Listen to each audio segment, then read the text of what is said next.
राष्ट्री संगमनी वसूनां चिकितुषी प्रथमा यज्ञियानां तां मा देवा व्यदध पुरुत्रा भूरिस्थात्रां भूय विषयन्ति। भारत विक्रम, भारत वर्ष की अक्षय कीर्ति गाथा।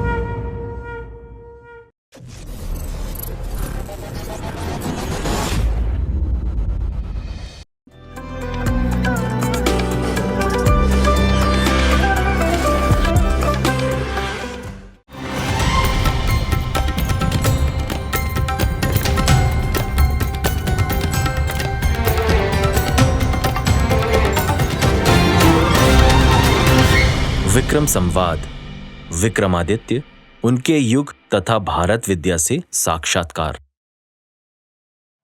वृहत्तर भारत।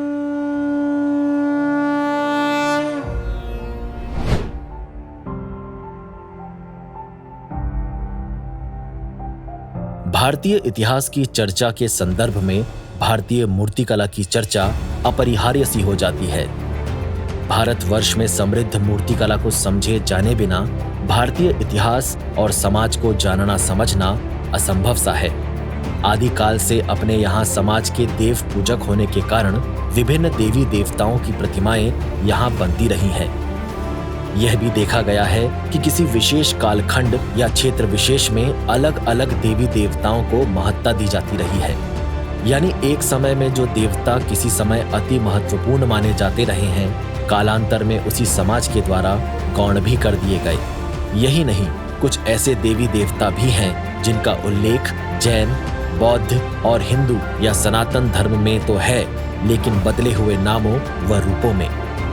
इन्हीं में से एक है यक्ष यक्षिणी की परंपरा भी, जिसका उल्लेख इन तीनों संप्रदायों में बहुतायत में तो है ही। इनकी प्रतिमाएं तीनों धर्म के उपासना स्थलों में देखने को मिलती हैं एवं इनका विवरण इनके प्राचीन पुस्तकों में भी उपलब्ध है। यक्षिणी प्राचीन भारत के स्त्री सौंदर्य वाले आदर्श मानकों का प्रतीक गणती है। इस मूर्ति के बारे में जो सबसे अनोखी बात है वह सुंदर तरीके से उसकी बेहतरीन अभिव्यक्ति, जिसकी भाव भंगिमा हमें मोह लेती है। यक्षी विनम्रता की मांग करती हुई सीधे खड़े होने के बजाय आगे की ओर थोड़ी झुकी हुई है। उनके होठों की मुस्कान पकड़ में नहीं आने वाली, फिर भी हमेशा यादों में कायम रहने वाली बेहद प्यारी मुस्कुराहट है। उनके दाहिने पैर का डिजाइन थोड़ा झुका हुआ है, मानो ऐसा उसके हाथ से पकड़ी गई हल्की सी कूची तथा चौड़ी पर उसकी पकड़ की दृढ़ता के कारण हो, जो उसकी सूक्ष्मता में अभिव्यक्ति की विनम्रता को दिखाता है।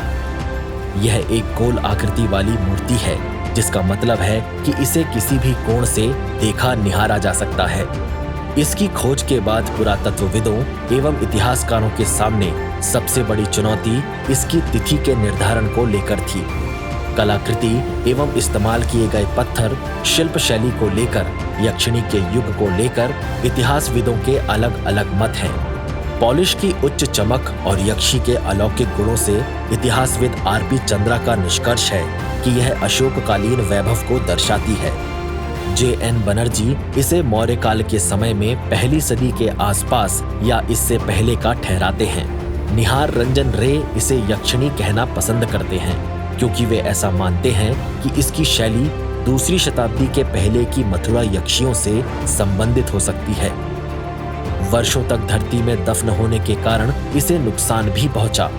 बाईं बाह नहीं है तथा यक्षी की नाक खपची है। इस टूट फूट के बावजूद लंबे समय के गुजर जाने के बाद भी यह मूर्ति रोमांच और जादू पैदा करती रही है तथा यह मूर्ति इस बात का आकर्षक उदाहरण है कि हजारों साल पहले शिल्पकला कितनी उन्नत थी। पटना, विदिशा और मथुरा जैसे अनेक स्थलों पर यक्षों और यक्षिणियों की बड़ी बड़ी मूर्तियां पाई गई हैं। ये विशाल प्रतिमाएं अधिकतर खड़ी स्थिति में दिखाई गई हैं। इन सभी प्रतिमाओं में एक विशेषता इनकी सतह पॉलिश की हुई यानी चिकनी है। भारत उत्कर्ष।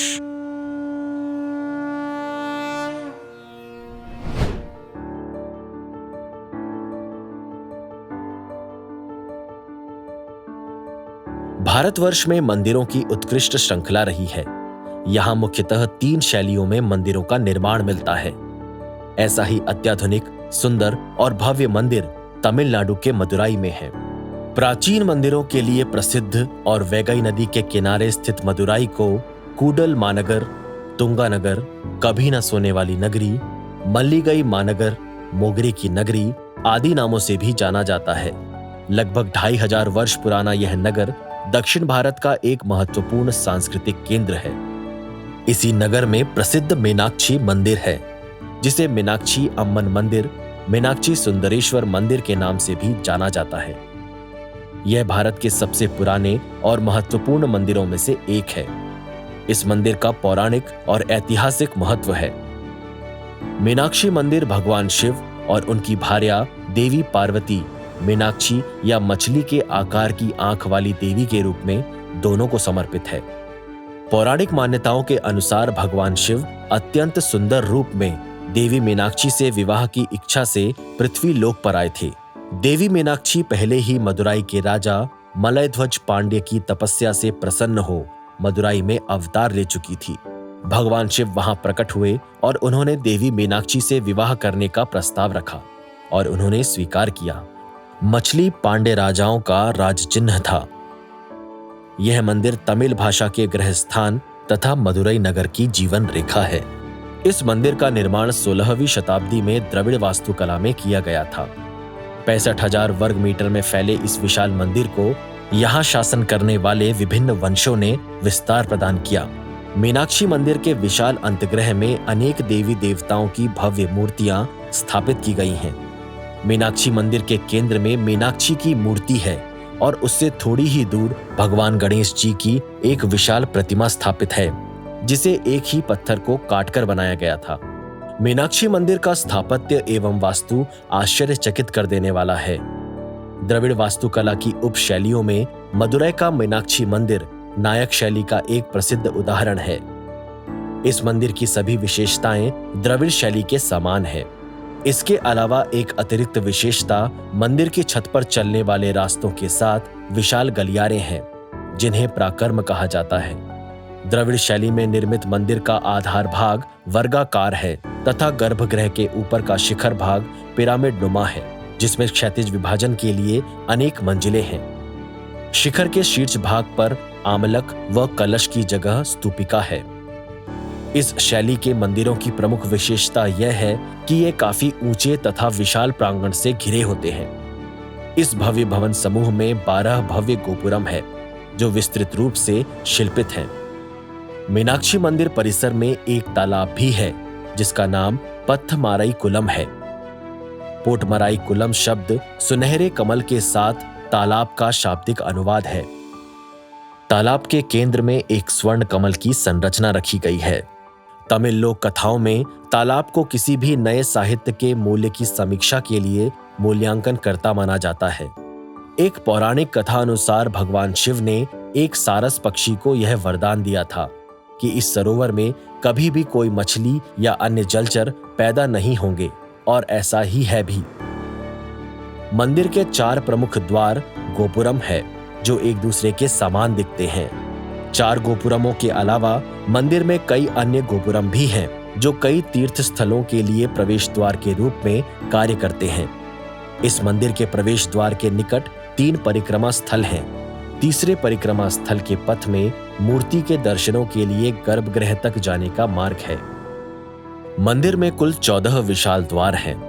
उनमें से प्रत्येक एक बहुमंजिला संरचना है और हजारों पौराणिक कहानियों और अन्य मूर्तियों को प्रदर्शित करता है। इस मंदिर का गर्भगृह 3500 वर्ष पुराना है। इसकी बाहरी दीवारें और अन्य बाहरी निर्माण लगभग 1500 से 2000 वर्ष पुराने हैं। इस मंदिर के वर्तमान स्वरूप के विषय में तमिल साहित्य में वर्णन है, जो कुछ शताब्दियों पहले का बताया जाता है।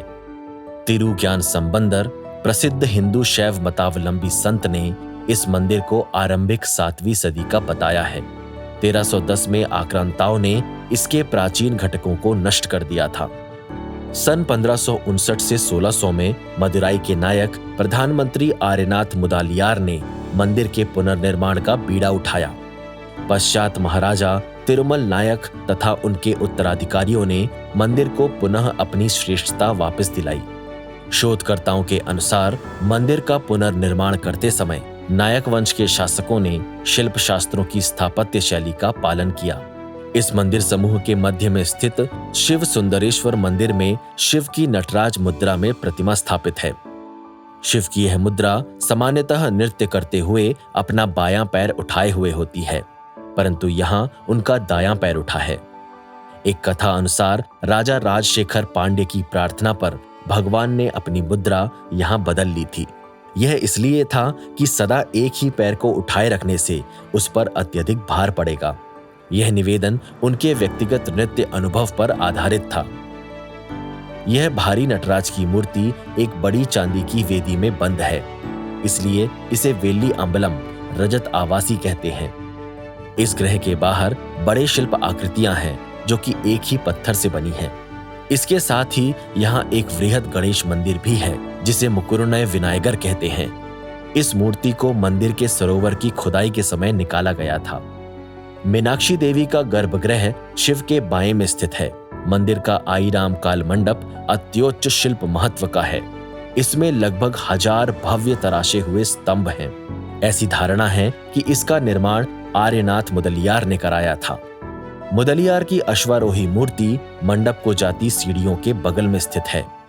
प्रत्येक स्तंभ पर शिल्पकारी की हुई है जो द्रविड़ शिल्पकारी का बेहतरीन नमूना है। इस मंडप में मंदिर का कला संग्रहालय भी स्थित है। इसमें मूर्तियां, चित्र, छायाचित्र एवं चित्रकारी इत्यादि द्वारा इसका 1200 वर्ष का इतिहास देख सकते हैं। इस मंडप के बाहर ही पश्चिम की ओर संगीतमय स्तंभ स्थित है। ये सभी स्तंभ यहाँ आने वाले श्रद्धालुओं के लिए एक आकर्षण का केंद्र है। इन सभी स्तंभों को स्तंभ मंडप कहा जाता है। प्रत्येक स्तंभ में हाथ थपथपाने पर एक भिन्न स्वर निकलता है। यह स्वर अत्यंत मधुर होता है। इस स्तंभ मंडप के दक्षिण में कल्याण मंडप स्थित है, जहां प्रतिवर्ष चैत्र मास में चितिरई उत्सव मनाया जाता है। इस मंदिर की विशेषताओं में एक विशेषता इस मंदिर में स्थित मूर्तियां हैं। कहा जाता है कि मीनाक्षी मंदिर में कुल 33,000 मूर्तियां हैं, जो इस मंदिर को दिव्य स्वरूप प्रदान करती हैं।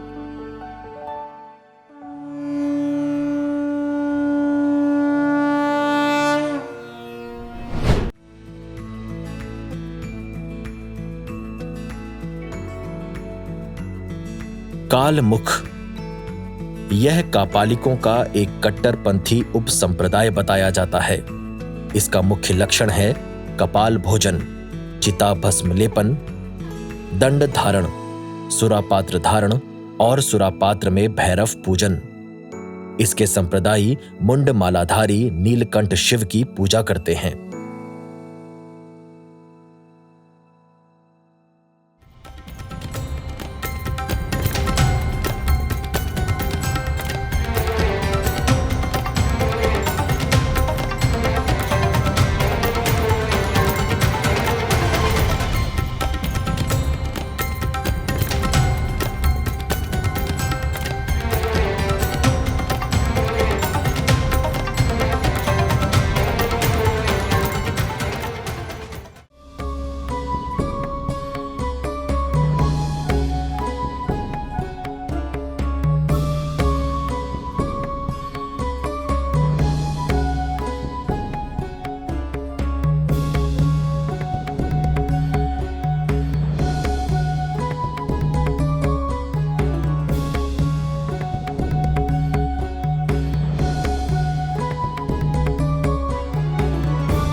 विक्रम संवाद, विक्रमादित्य, उनके युग तथा भारत विद्या से साक्षात्कार।